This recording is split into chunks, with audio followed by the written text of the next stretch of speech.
তা আমি বুঝি যে এখন আল্লাহ তাআলা বলছেন, বান্দা চারিদিক দিয়ে আমি জাহান্নামের দরজা বন্ধ করে রাখছি, খোলা রাখছি শুধু একটাই, জান্নাতের দরজা। যে দিক দিয়েই দৌড়াইয়া আসো, ঢুকবা শুধু জান্নাতেই তুমি। এর নাম রমজান। রাসূলুল্লাহ সাল্লাল্লাহু আলাইহি ওয়াসাল্লাম এই ফারাগ মানে অবসর মানে সময় থাকা, সময় আছে, এটাকে কদর করার প্রতি গুরুত্ব আরোপ করেছেন। এই জন্য আলহামদুলিল্লাহ রমজান মাস শ্রেষ্ঠতম মাস, আখিরাতের মাস, জাহান্নাম থেকে বাঁচার মাস, জান্নাত অর্জন করার মাস, অতিরিক্ত ইবাদত আমল করার মাস, নিজের স্বাভাবিক জীবন চলার রুটিন তার চাইতে কিছুটা ব্যতিক্রম করে আখিরাতের জন্য আলাদা কিছু কাজ করা। এই জন্যই রমজান। আল্লাহ পাক রব্বুল আলামিন সারা বছরের চলমান সমস্ত ইবাদত সেটা চালু তো রাখছেনই, 5 ওয়াক্ত নামাজ, অতিরিক্ত নফল নামাজ, আওয়াবিন, ইশরাক, তাহাজ্জুদ, এরপরে গুনাহ থেকে বাঁচা, জিকির, তেলাওয়াত, দান, সাদাকা, এই সব তো আছেই। তদুপরি মাহে রমজানকে উপলক্ষ করে আল্লাহ তাআলা আরো 6টি ইবাদত আমাদের জন্য অতিরিক্ত শুধু রমজানের বিশেষত্ব হিসাবে দিয়েছেন।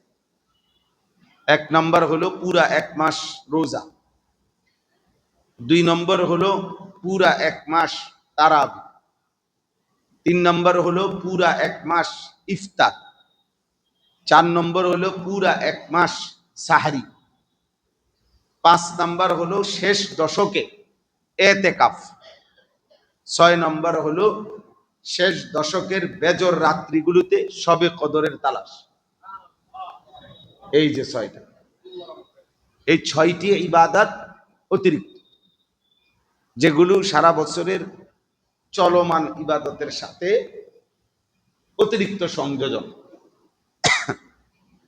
উদ্দেশ্য হলো একটাই, একজন ইমানদারের জীবনে মূল দায়িত্ব কি? মূল দায়িত্ব হলো ইবাদত, আল্লাহর ইবাদত করা। মূল দায়িত্ব কি? আমলে সালেহ, নেক আমল করা। মূল দায়িত্ব কি? তাকওয়া অর্জন করা। এই ইবাদত অর্থ শরীয়ত, তাকওয়া, আমলে সালেহ, এই সবটা কথা একই অর্থ। যা আল্লাহ তাআলা আদেশ করেছেন তা পালন করা, যা নিষেধ করেছেন তা বর্জন করা, খালাস। এটাই ইবাদত, এটাই শরীয়ত, এটাই তাকওয়া, এটাই আমলে সালেহ। আর আল্লাহ তাআলা এটাই বিভিন্ন আয়াতে ভিন্ন ভিন্ন ভাবে ভিন্ন ভিন্ন শব্দে বলেছেন। কোথাও বলছেন ইয়া আইয়ুহাল্লাযীনা আমানুত্তাকুল্লাহ, হে ঈমানদারগণ তাকওয়া অবলম্বন করো। কোথাও বলছেন আমান কানা ইয়ারজু লিকা রাব্বিহি ফালিয়ামাল আমালান সালিহা, তোমরা যারা যারা আল্লাহর সাক্ষাৎ জান্নাত পেতে চায় তারা যেন আমলে সালেহ, নেক আমল করে। কোথাও বলছেন ওমা খালাকতুল জিন্না ওয়াল ইনসা ইল্লা লিয়াবুদুন, আমি বানাইছি শুধু ইবাদতের জন্য। তাহলে ইবাদত, তাকওয়া, আমলে সালেহ এক কথায়, অর্থাৎ আদেশগুলো পালন করা, নিষেধগুলো কি করা? বর্জন। খালাস, এতটুকুই। তো এইটা আমাদের জীবনের মাকসাদ। একজন ইমানদারের কাছে আল্লাহ তাআলার চাওয়া এটা, বান্দা তুমি তাকওয়া অবলম্বন করো, বান্দা তুমি আমার ইবাদত করো, তুমি আমলে সালেহ করো। তার মানে আদেশগুলো পালন করো, নিষেধগুলো বর্জন করো। তো এইটা, এই যে তাকওয়া, যেটা আল্লাহ তাআলা আমাদের কাছে চায় আমরা যেন মুত্তাকি হই, আমরা যেন তাকওয়াবান হই, তো এইটা আল্লাহ তাআলা বলেন। একে তো 11 মাস আমি আল্লাহ বলেছিলাম, চেয়েছিলাম, তো এইবার আমি রমজান উপলক্ষে 11 মাস থেকে শর্ট করে কমাইয়া 1 মাসের মধ্যে আনলাম। এক মাসেই কেউ যদি আমি আল্লাহ তাআলার হুকুম পালনের প্রতি যত্নবান হয়, গুনাহ থেকে বাঁচে, নেক আমলে যত্নবান হয়, তো যেই তাকওয়া আমি সারা বছর মিলাইয়া দিতাম এটা এক মাসেই দিয়ে দেব। যেই জান্নাত আমি সারা বছর মিলাইয়া দিতাম ওইটা আমি এক মাসেই দিয়ে দেব। জিন্দিগির যেই গুনাহ মাফ সারা বছর মিলাইয়া করতাম এটা এক মাসেই মাফ করে দেব, এক মাসেই মাফ করে দেব। এজন্য রাসূলুল্লাহ সাল্লাল্লাহু আলাইহি ওয়াসাল্লাম বলছেন, রমজান মাসে যে ব্যক্তি রোজা রাখে আল্লাহর প্রতি ঈমান রেখে এবং সওয়াবের আশা করে, তো তার পেছনের সব গুনাহ মাফ। রমজান মাসে যে ব্যক্তি তারাবি পড়ে আল্লাহর প্রতি ঈমান রেখে এবং সওয়াবের আশা করে, তার পিছনের সব গুনাহ মাফ। রমজান মাসে যে শবে কদর জেগে থাকে বেজর রাত্রিগুলোতে আল্লাহর প্রতি ঈমান রেখে সওয়াবের আশা করে, তার পেছনের সব গুনাহ মাফ। তাহলে মানে রমজান মাসে আল্লাহ তাআলার চেষ্টা এটাই যে বান্দা যেই আমলেই আগায় আসুক আমি শুধু গুনাহই মাফ করে দেব, আমি শুধু মাফই করব।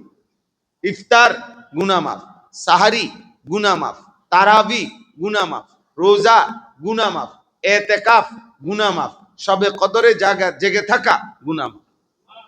যেদিক দিয়েই আসো তুমি গুনাহ মাফ, যেদিক দিয়েই আসো তুমি, রাস্তা কেবল একটাই, দরজা কেবল একটাই, জান্নাত।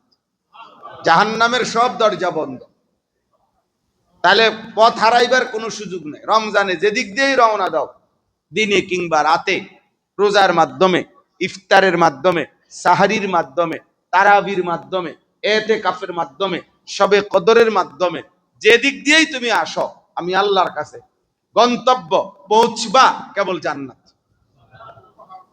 কেবলই জান্নাত। যেহেতু জাহান্নামের দরজা বন্ধ, খোলা শুধু একটাই, খোলা শুধু একটা দরজা। ছোটবেলায় আমার দাদার বাড়ি, নানার বাড়িতে দেখছি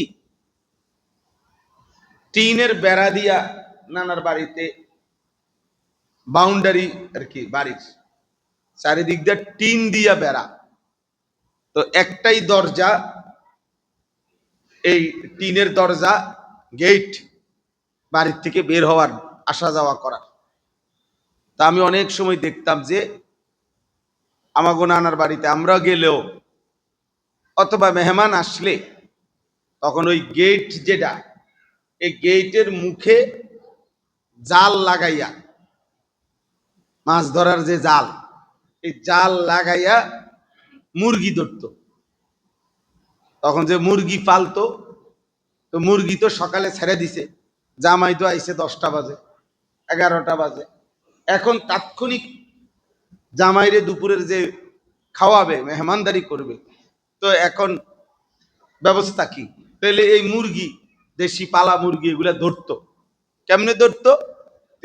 ওইখানে একটা জাল লাগাইতো দরজা দিয়া গেটের মুখে, আর পুরা এই বাড়ির ভিতরের থেকে মুরগিরে দৌড়াই আইনা, সেদিক দিয়েই মুরগি দৌড়ায়, হয়তো টিন দিয়া বাইরে দাঁড়ে না, তো হে তো এখানেই আসে বের হওয়ার জন্য, এই গেট দিয়া আইলেই হে জালের মধ্যে আটকায় আছে, তা এরপরে ধরত।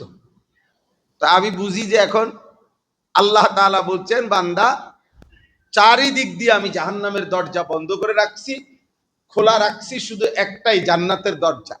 যেদিক দিয়েই দৌড়াইয়া আসো ঢুকবা শুধু জান্নাতেই তুমি। এর নাম রমজান।